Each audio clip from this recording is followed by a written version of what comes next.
Alors dans Tout sauf moi, on peut dire que le XXe siècle est presque le protagoniste. La construction du roman met ensemble le présent d'aujourd'hui avec pratiquement presque toute l'histoire italienne du XXe siècle au rebours, en allant de la fin du siècle jusqu'à la fin de la Première Guerre mondiale, à travers la longue vie du protagoniste qui s'appelle Attilio Profeti. Comme la vie de Attilio Profeti se déroule de la Première Guerre mondiale jusqu'au XXIe siècle, donc ils sont comme des jumeaux, mon protagoniste et l'histoire d'Italie. Et le sens, c'est de mettre ensemble deux grandes histoires, l'histoire coloniale du passé et le présent des grands flux migratoires d'aujourd'hui. Tout sauf moi commence avec une rencontre très peu probable, mais vraisemblable, c'est-à-dire sur le palier de la maison de la coprotagoniste, c'est la fille d'Attilio Profeti, en 2010, et devant la porte de son appartement, il y a un garçon, un jeune homme africain qui l'attend et qui lui dit « Vous êtes ma tante, votre père est mon grand-père ». Et c'est quelqu'un qui vient de l'Afrique, qui est arrivé à travers les routes migratoires de lesquelles on parle dans la télévision tous les jours, le Sahara, les terribles camps en Libye, la traversée jusqu'à Lampedusa et tout ça, jusqu'à Rome, où elle habite.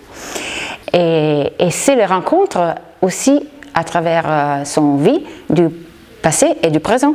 Parce que le passé, c'est la vie d'Attilio Profeti qui était en Éthiopie, dans l'occupation fasciste dans les années 30. Et dans l'aujourd'hui, il y a les conséquences de cette rencontre. Je trouve que ça soit presque impossible de définir qu'est-ce qu'est la vérité. C'est beaucoup plus facile de définir qu'est-ce que sont les mensonges. Et Tout sauf moi est plein de mensonges, soit au niveau personnel, les mensonges soit explicites, c'est-à-dire dire quelque chose qui n'est pas vrai, ou les mensonges de simplement ne dire pas quelque chose qui est vrai, qui sont la vraie façon de vivre d'Attilio Profeti presque pendant toute sa vie, et aussi les mensonges officiels, les mensonges publics de la historiographie italienne, pas tellement au niveau académique, parce qu'au niveau académique et de historiographique, on sait parfaitement qu'est-ce qui s'est passé dans les colonies italiennes, mais au niveau de mainstream, de la conscience collective, de ce qu'on dit, de ce qui s'est passé. Et donc, je trouve que c'est beaucoup plus facile de définir la vérité par absence. Et c'est ça qu'on fait dans mon livre.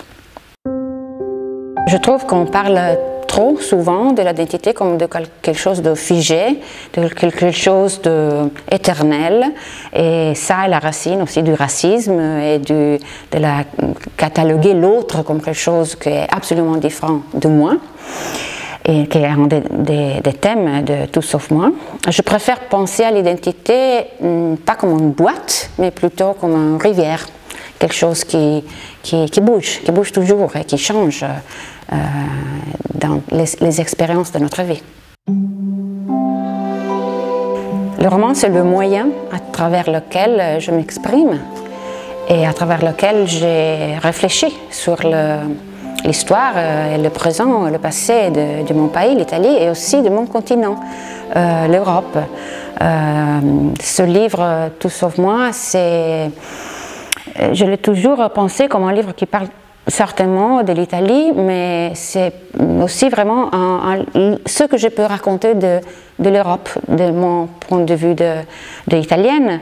Et comme romancière, je peux le faire à travers des personnages, des histoires des gens qui ont des sentiments, qui ont des relations, avec des narrations et des détails, parfois aussi très intimes. Et c'est ça ma manière préférée pour raconter la grande histoire.